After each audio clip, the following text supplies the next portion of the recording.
Hello everyone, welcome back to Biotech Wali. Today we are going to talk about size exclusion chromatography.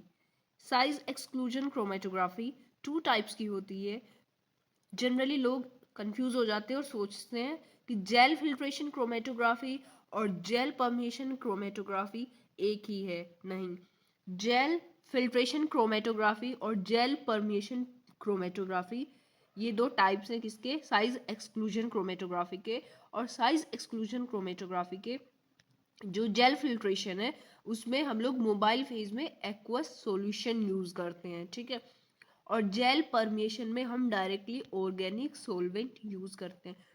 यही main difference है और यही दोनों में difference create करता है आगे, ठीक है.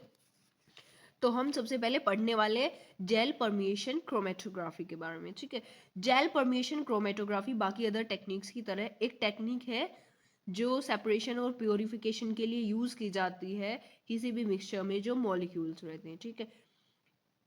जेल परमिशन क्रोमेटोग्राफी का जो प्रिंसिपल है इसको हम साइज एक्सक्लूजन क्रोमेटोग्राफी भी बोलते हैं. तो आपको साइज से समझ में आ रहा होगा कि इसमें साइज जो है मेन रोल प्ले कर रहा है, ठीक है. यानी जो जेल परमिएशन क्रोमेटोग्राफी है वो किस प्रिंसिपल पे वर्क करती है, वो डिफरेंस इन साइज और मोलिकुलर वेट मॉलिक्यूल्स के उसी बेसिस पे सेपरेशन और प्योरिफिकेशन करती है. सो हम इसके कंपोनेंट्स देखते हैं. नहीं, सबसे पहले देखते हैं stationery phase. Solid gel beads use करते हैं. जेल बीड्स जो होनी चाहिए वो पोरस होनी चाहिए. पोरस जेल बीड्स हम लोग इसलिए यूज कर रहे हैं कि हम साइज के बेसिस पे हम प्योरीफाई कर रहे हैं, तो इसलिए हम पोरस बीड्स यूज कर रहे हैं और हम आगे आपको बताएंगे कि क्यों और किस लिए कर रहे हैं. मोबाइल फेज में ऑर्गेनिक सोलवेंट यूज करते हैं. बेसिस ऑफ सेपरेशन क्या है, मोलिक्यूलर वेट और साइज. ये जनरली छोटा सा ओवरव्यू दिया जाता है ताकि आप लोग इसके बारे में अच्छे से आपको क्लियर हो जाए एक बार कि मतलब हाँ बेसिक इसका बेसिक है क्या, ठीक है. तो इन्हीं तीन चीज में इसका बेसिक लाई करता है. Components of gel permeation chromatography बाकी अदर क्रोमेटोग्राफी की तरह इसके भी कंपोनेंट सेम है, यानी सब क्रोमेटोग्राफी का जो सेटअप है वो सेम रहने वाला है. चेंज किस में होगा, या तो स्टेशनरी फेज चेंज हो सकता है, मतलब कुछ भी जो स्टेशनरी फेज है रहने वाला तो मैट्रिक्स ही है, बट वो मॉडिफाई हो जाने वाला है या किसी अलग मटेरियल का हो जाने वाला है, ठीक है. बाकी जो प्रोसेस है वो सेम ही रहता है. इसके भी वही कंपोनेंट्स है, funnel, column, stationary phase, mobile phase, analyte और डाटा सिस्टम, ठीक है. यही मोबाइल फेज यहाँ से जाएगा, या तो हम इंजेक्ट करें सैंपल को डायरेक्टली स्टेशनरी फेज में, या फिर यहाँ पे हम इंजेक्ट करें पंप में, तो मोबाइल फेज के साथ जो हमारा सैंपल है वो मिक्स होके आगे जाए. और फिर आगे लगा है डिटेक्टर और देन डाटा सिस्टम. अब हम इसका प्रोसेस समझते हैं. What is the process for gel permeation chromatography.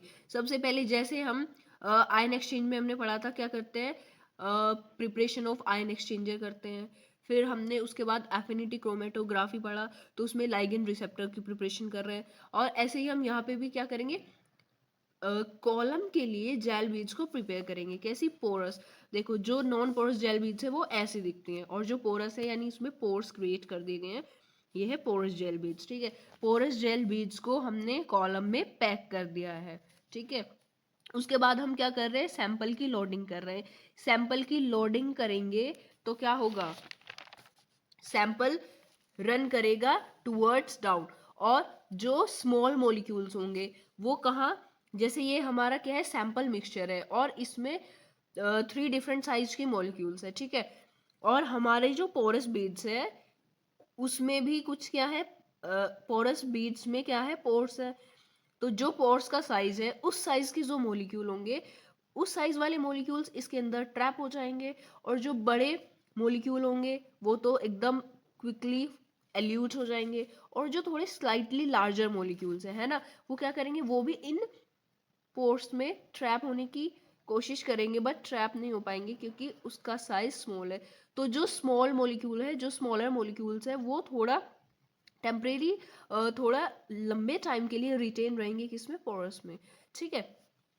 उसके बाद जो लार्ज मॉलिक्यूल्स है वो एक कलेक्शन टैंक में कलेक्ट कर लिया है, एल्यूट हो गया। सपोज ये डिफरेंट डिफरेंट प्रोटीन है, डिफरेंट साइज के प्रोटीन है, तो हम इनके साइज के बेसिस पे ये सब प्रोटीन्स का प्योरिफिकेशन कर ले रहे हैं। उसके बाद एल्यूजन, जो स्मॉल मॉलिक्यूल्स बचे हैं, जो स्मॉल मॉलिक्यूल्स हमारे बचे हैं, उनको भी हम एल्यूट करा के एक अलग टैंक में क्या कर लेंगे, कलेक्ट कर लेंगे। ठीक है, उसके बाद डिटेक्शन ऑफ कंपोनेंट्स, यानी जो भी मॉलिक्यूल्स हमने कलेक्ट किए उनको डिटेक्ट करेंगे।